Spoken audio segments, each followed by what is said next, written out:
ये भी बता दें कि छत्तीसगढ़ में अब 2 अगस्त से स्कूल और कॉलेज अनलॉक हो रहे हैं। पिछले साल 2020 मार्च से ही स्कूल कॉलेज कोविड की खतरे की वजह से बंद कर दिए गए थे।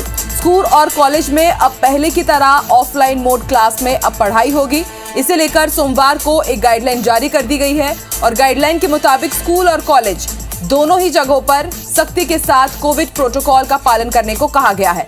सफाई और सैनिटाइजेशन समय समय पर करते रहने को कहा गया है। दोनों ही जगहों पर एक वक्त में 50% बच्चे ही बुलाए जाएंगे, बाकी के बच्चे दूसरे दिन पहुंचेंगे। फिलहाल स्कूल और कॉलेज की ऑनलाइन क्लासेस भी जारी रहेंगी। राज्य सरकार के आदेश के बाद अब प्रदेश के सभी प्राइवेट और सरकारी स्कूल स्टूडेंट्स के लिए खोल दिए जाएंगे। आपको बता दें, सभी प्राइवेट और सरकारी स्कूलों में कक्षा 10वीं और 12वीं के लिए ही आदेश जारी हुआ है। 5वीं 8वीं तक की क्लास लगेगी या नहीं, इसका फैसला ग्राम पंचायत और स्कूल की पालक समिति तय करेगी। कि अभी जो हम लोग स्कूल खोलेंगे 2 तारीख से, उसमें 10वीं और 12वीं के क्लास को ही अभी शुरुआत कर रहे हैं और जो कोविड कोरोना की जो गाइडलाइन है उसका पूरा तरह से पालन करते हुए आधा मतलब 50% बच्चे हम वहाँ पे आए। तो लगातार हमारे साथ हमारी सहयोगी प्रिया बनी हुई है। प्रिया, 2 अगस्त से अब स्कूल भी अनलॉक होने वाले हैं। प्रशासन की तरफ से बाकायदा आदेश जारी कर दिया गया है। क्या कुछ तैयारी सरकार की तरफ से, प्रशासन की तरफ से, और इसके साथ ही ये भी जानकारी दीजिए कि स्कूल तो अनलॉक हो गए हैं लेकिन पेरेंट्स कितने राजी हैं?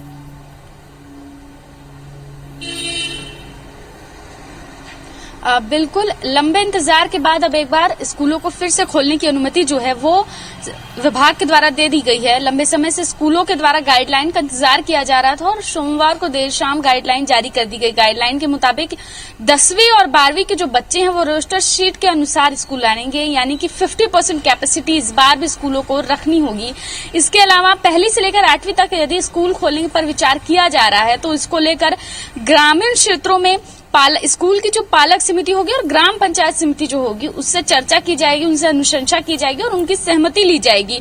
अगर 7 दिन के भीतर पॉजिटिविटी रेट जो है वो 1% या उससे कम है तो ही स्कूल खोले जाने की अनुमति जो है वो दी जा रही है। अगर शहरी क्षेत्रों में 1ली से लेकर 8वीं तक के स्कूल खोले जाने हैं तो उसको लेकर वार्ड के पार्षद और पालक समिति से चर्चा की जाएगी और वहां भी वही स्थिति की यदि 7 दिन से कम हो जाएगा 1% पॉजिटिविटी रेट का तो उसके बाद स्कूल खोलने की अनुमति दी जाएगी। इसके अलावा जिन बच्चों को सर्दी, खांसी, बुखार जैसे कोई भी लक्षण होंगे तो उन्हें स्कूल आने की अनुमति नहीं रहेगी। इस बार भी एक नियम बहुत ज्यादा पिछले साल के तर्ज पर ही रखा गया है कि उपस्थिति अनिवार्य नहीं की गई है। हमेशा से स्कूल में उपस्थिति अनिवार्य की जाती थी लेकिन इस बार भी उपस्थिति अनिवार्य नहीं की गई है, यानी कि ये छात्रों और उनके पालकों की इच्छा है। वो चाहे तो अपने बच्चों को स्कूल भेजें, ना चाहे तो ना भेजें। उनकी उपस्थिति को लेकर किसी तरीके का प्रेशर स्कूल के द्वारा नहीं बनवाया जा सकता है।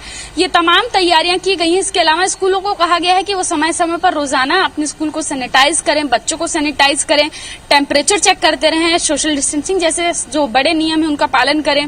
कोई भी छात्र यदि जिसकी तबीयत अगर स्कूल में आकर खराब होती तो उसे तत्काल प्रभाव से घर भेजा जाए। तो ये पूरे नियम, ये पूरी गाइडलाइन तैयार कर दी गई है।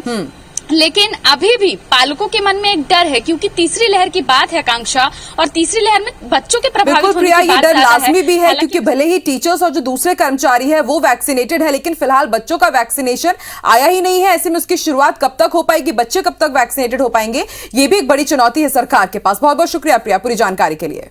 मार्च से ही प्रदेश के सभी स्कूल कोविड के खतरे की वजह से बंद कर दिए गए थे, लेकिन अब स्कूलों में पहले की तरह ऑफलाइन मोड में पढ़ाई होगी।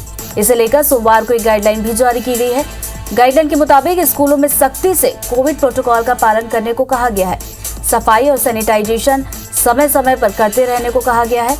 दोनों ही जगहों पर एक वक्त में 50% बच्चे ही बुलाए जाएंगे, बाकी के 50% बच्चे दूसरे दिन पहुंचेंगे। फिलहाल स्कूल और कॉलेज की ऑनलाइन क्लासेस भी जारी रहेंगी। आपको बता दें कि सभी निजी और सरकारी स्कूलों में कक्षा 10वीं और कक्षा 12वीं की कक्षाओं के लिए ही आदेश जारी किया गया है। तो वहीं 5वीं 8वीं तक की कक्षा लगेगी या फिर नहीं, इसका फैसला ग्राम पंचायत और स्कूल की पालक समिति तय करेगी। जबकि शहरी क्षेत्र में संबंधित वार्ड पार्षद और पालक समिति की भी अनुशंसा जरूरी होगी। जिन जिलों में कोरोना की पॉजिटिविटी दर 7 दिनों तक 1% से कम रही, वहीं स्कूल खोले जाएंगे। फिलहाल ऑफलाइन क्लास में 1 दिन के गैप में स्टूडेंट पहुंचेंगे, यानी हर दिन आधे बच्चे ही स्कूल आएंगे। स्कूल और कॉलेज में किसी भी विद्यार्थी को सर्दी, खांसी, बुखार होगा तो उसे कक्षा में नहीं बिठाया जाएगा। कि अभी जो हम लोग स्कूल खोलेंगे 2 तारीख से, उसमें 10वीं और 12वीं के क्लास को ही अभी शुरुआत कर रहे हैं। और जो कोरोना की जो गाइडलाइन है उसका पूरा तरह से पालन करते हुए आधा मतलब 50% बच्चे हम वहाँ पे आए। तो मध्य प्रदेश में सोमवार से कक्षा 12वीं के लिए स्कूल खोल दिए गए। वहीं आज से कक्षा 11वीं की क्लासेस लगाई जाएंगी। पहले दिन बुलाए गए 50% छात्रों में से करीब 17% बच्चे ही उपस्थित रहे। पालकों के मन में अभी भी कोरोना को लेकर डर बना हुआ है, जिसके चलते कम ही विद्यार्थी कल स्कूल पहुंचे। वहीं ऑनलाइन क्लासेस को भी चालू रखा गया है ताकि घर पर जो बच्चे हैं उनकी पढ़ाई का भी नुकसान न हो। इस पूरी व्यवस्था का रिव्यू कर 5 अगस्त से कक्षा 9वीं और 10वीं की कक्षाएं भी शुरू की जाएंगी।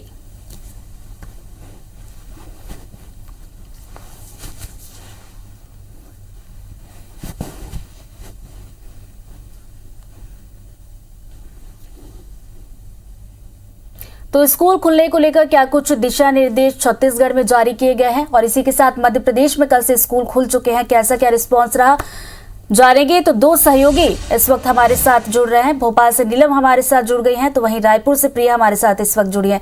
सबसे पहले रुक करेंगे प्रिया का, जो रायपुर से है।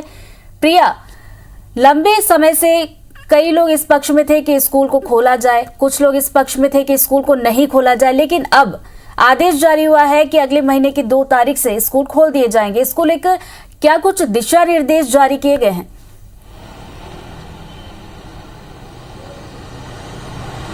बिल्कुल ऋतु, स्कूल खोलने के लेकर आदेश जो है वो कैबिनेट में ही फैसला इस पर आ गया था, लेकिन अब दिशा निर्देश जो हैं वो जारी कर दिए गए हैं। इसको लेकर एक पूरे 10 बिंदुओं के दिशा निर्देश जारी किए गए हैं, जिसमें कहा गया है कि उन जिलों में ही स्कूल खोले जाना संभव हो पाएगा जहां पर लगभग 7 दिनों से पॉजिटिविटी रेट जो है वो 1% के नीचे हो। अभी फिलहाल जो आदेश जारी किया गया है वो 10वीं और 12वीं, 10वीं से लेकर 12वीं तक के बच्चों के लिए जारी किया गया है। यदि पहली से लेकर 8वीं या 9वीं तक के छात्रों के लिए स्कूल खोले जाने हैं, इस पर फैसला जो है वो पालक समिति करेगी। अगर वो ग्रामीण क्षेत्र में है तो ग्राम पंचायत के जो सदस्य होंगे वो इसमें शामिल होंगे, पालक समिति होगी। और अगर शहरी क्षेत्र में होता है स्कूल तो इस पर फैसला जो है पार्षद और पालक समिति, स्कूल की पालक समिति जो है उसके द्वारा लिया जाएगा। फिलहाल रोस्टर शीट तैयार किया जाएगा। स्कूलों में 50% कैपेसिटी के साथ बच्चों को बुलाया जाना है। इसके अलावा स्कूल को रोजाना सैनिटाइज करना है, बच्चों की थर्मल स्क्रीनिंग करनी है। यदि किसी छात्र को सर्दी, खांसी, बुखार जैसी कोई भी दिक्कत होती तो उसकी स्कूल में नहीं एंट्री दी जानी है। बच्चों में सोशल डिस्टेंसिंग का पालन जरूरी से करवाना है। साथ ही साथ मास्क लगाकर ही बच्चे क्लास में बैठे, इस पर भी विशेष ध्यान दिया जाना है। इसके अलावा उपस्थिति को लेकर एक दिशा निर्देश जो है पिछले साल जो स्कूल खोले गए थे उसके तर्ज पर ही जारी किया गया कि उपस्थिति अनिवार्य नहीं की गई है, यानी कि बच्चे चाहें, उनके पालक चाहें तो ही अपने बच्चों को स्कूल भेजें। अगर वो नहीं चाहते, अगर उनके मन में किसी भी प्रकार का डर है तो वो स्कूल ना भेजें। ऑनलाइन क्लासेस पहले की तरह ही संचालित होती रहेंगी। अगर बच्चे स्कूल आने में सक्षम नहीं है या किसी तरीके से बीमार है तो वो ऑनलाइन क्लासेस के माध्यम से भी पढ़ाई कर सकते हैं। लेकिन इन सब के बीच अभी भी पालकों के मन में एक डर है, क्योंकि बच्चों के लिए वैक्सीन नहीं आई है ऋतु। और तीसरी लहर की बात है, तीसरी लहर की बात में ये भी है कि सबसे ज्यादा अगर कोई वर्ग प्रभावित होगा तो वो बच्चे होंगे। ऐसे में पालकों में भी कहीं ना कहीं डर बना हुआ है। पालक पहले भी जब सर्वे करवाया गया था निजी स्कूलों के द्वारा तब भी वो कह रहे थे कि स्कूल खोले जाएं, क्योंकि स्कूल खोला जाना जरूरी है। अभी उस तरीके से पढ़ाई नहीं हो पा रही बच्चों की जिस तरीके से होनी थी, लेकिन अगर स्कूल खोले जा रहे हैं तो उससे पहले वैक्सीनेशन करवाया जाए, क्योंकि शिक्षक वैक्सीनेट है लेकिन बच्चे अभी भी खतरे में हैं। तो ये पूरी स्थिति है। प्रिया, आपने शिक्षकों की बात की जाए तो वो वैक्सीनेटेड है, लेकिन बच्चे, उनके लिए वैक्सीन अभी नहीं आई। आप बने रहिए हमारे साथ। फिलहाल हम रुक करते भोपाल का। नीलम हमारे साथ बने हुए। नीलम, मध्य प्रदेश की बात की जाए तो कल से स्कूल अनलॉक हो चुके हैं। पहले दिन की बात की जाए तो कैसा क्या रिस्पांस देखने को मिला?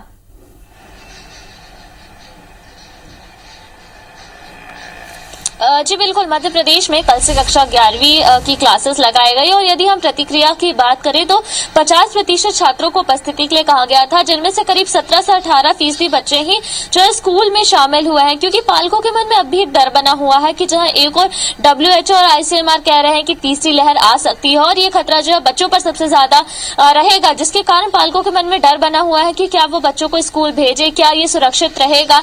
जिस तरीके की आशंकाएं जताई जा रही है, इस बीच बच्चों को स्कूल भेजना कितना सुरक्षित साबित हो सकता है बिना वैक्सीनेशन के, इन सब आशंकाओं के चलते कई पालकों ने अपने बच्चों को नहीं भेजा है। इसके लिए व्यवस्था भी की गई है। स्कूल शिक्षा विभाग ने अभी भी ऑनलाइन क्लासेस जारी रखी है, ताकि जो बच्चे स्कूल में नहीं आ रहे हैं, घर पर बैठकर जो पढ़ाई कर रहे हैं, उनके लिए क्लासेस जो है चालू रहे, ताकि उनकी पढ़ाई का भी नुकसान ना हो। इसके साथ ही साथ यदि हम टीचर्स की बात करें तो 100% टीचर्स स्टाफ को बुलाया गया था और ये हिदायत दी गई थी कि केवल वही टीचर्स स्कूल आए जिनका वैक्सीनेशन हुआ है। यदि जिनका वैक्सीनेशन नहीं हो पाया, उनके लिए राजधानी भोपाल में भी अलग से वैक्सीनेशन कैंप लगाए गए हैं, ताकि जिनका वैक्सीनेशन नहीं हुआ है, जो पीछे छूट गए हैं, वो अपना वैक्सीनेशन करवाएं और अपनी क्लासेस को जो है दोबारा से लेना शुरू कर दिए। वहीं आज से कक्षा 11वीं की कक्षाएं जो है 11 बजे से शुरू हो जाएंगी और इसमें भी केवल 50% उपस्थिति छात्रों की रहने की अनुमति दी गई है। साथ ही साथ विद्यार्थियों से कहा गया है कि वो अपने साथ अपने पालकों का सहमति पत्र भी लेकर आए कि पालक जो है अपनी सहमति से ही छात्रों को स्कूल भेज रहा है। और इस पूरी व्यवस्था का रिव्यू करने के बाद 5 अगस्त से कक्षा 9वीं और 10वीं की कक्षाओं को भी शुरू किया जाएगा। इसके साथ ही साथ स्कूल प्रशासन को ये सख्त हिदायतें दी गई हैं कि यदि किसी भी तो 12वीं की क्लासेस तो कल से शुरू हो गई, लेकिन रिस्पांस की बात की जाए तो कम बच्चे ही पहुंचे, यानी साफ तौर पर ये तस्वीर सामने निकल कर आ रही कि कहीं ना कहीं पेरेंट्स के मन में जो है अभी भी डर बना हुआ है, जिसकी वजह से पेरेंट्स बच्चों को भेजना भी नहीं चाह रहे और कहीं ना कहीं बच्चे भी थोड़ा सा कतरा रहे हैं, क्योंकि बच्चों के लिए वैक्सीन अभी नहीं आई है, बच्चों को वैक्सीन नहीं लगी है। बहुत बहुत शुक्रिया आप दोनों का इस खबर पर अपडेट देने के लिए। देश के सभी स्कूल कोरोना के खतरे की वजह से बंद कर दिए गए थे, लेकिन अब स्कूलों में पहले की ही तरह ऑफलाइन मोड में पढ़ाई होगी। इसे लेकर सोमवार को एक गाइडलाइन भी जारी कर दी गई है। गाइडलाइन के मुताबिक स्कूलों में सख्ती से कोविड प्रोटोकॉल का पालन करने को कहा गया है। सफाई और सैनिटाइजेशन समय समय पर करते रहने को कहा गया है। दोनों ही जगहों पर एक वक्त में 50% बच्चे ही बुलाए जाएंगे, बाकी के 50% बच्चे दूसरे दिन पहुंचेंगे। फिलहाल स्कूल और कॉलेज की ऑनलाइन क्लासेस भी जारी रहेंगी। आपको बता दें कि सभी निजी और सरकारी स्कूलों में कक्षा 10वीं और 12वीं के लिए ही फिलहाल ये आदेश जारी हुआ है। 5वीं 8वीं तक की कक्षा लगेगी या नहीं, इसका फैसला ग्राम पंचायत और स्कूल की पालक समिति तय करेगी, जबकि शहरी क्षेत्र में संबंधित वार्ड पार्षद और पालक समिति की भी अनुशंसा जरूरी होगी। जिन जिलों में कोरोना की पॉजिटिविटी दर 7 दिनों तक 1% से कम रही, वहीं पर फिलहाल स्कूल खोले जाएंगे। फिलहाल ऑफलाइन क्लास में एक दिन के एक गैप में स्टूडेंट पहुंचेंगे, यानी हर दिन आधे बच्चे ही स्कूल आएंगे। स्कूल और कॉलेज में किसी भी विद्यार्थी को अगर सर्दी खांसी बुखार होगा तो उसे कक्षा में नहीं बैठाया जाएगा। कि अभी जब हम लोग स्कूल खोलेंगे 2 तारीख से, उसमें 10वीं और 12वीं के क्लास को ही अभी शुरुआत कर रहे हैं और जो कोरोना की जो गाइडलाइन है उसका पूरा तरह से पालन करते हुए आधा 50% बच्चे हम वहाँ पे आए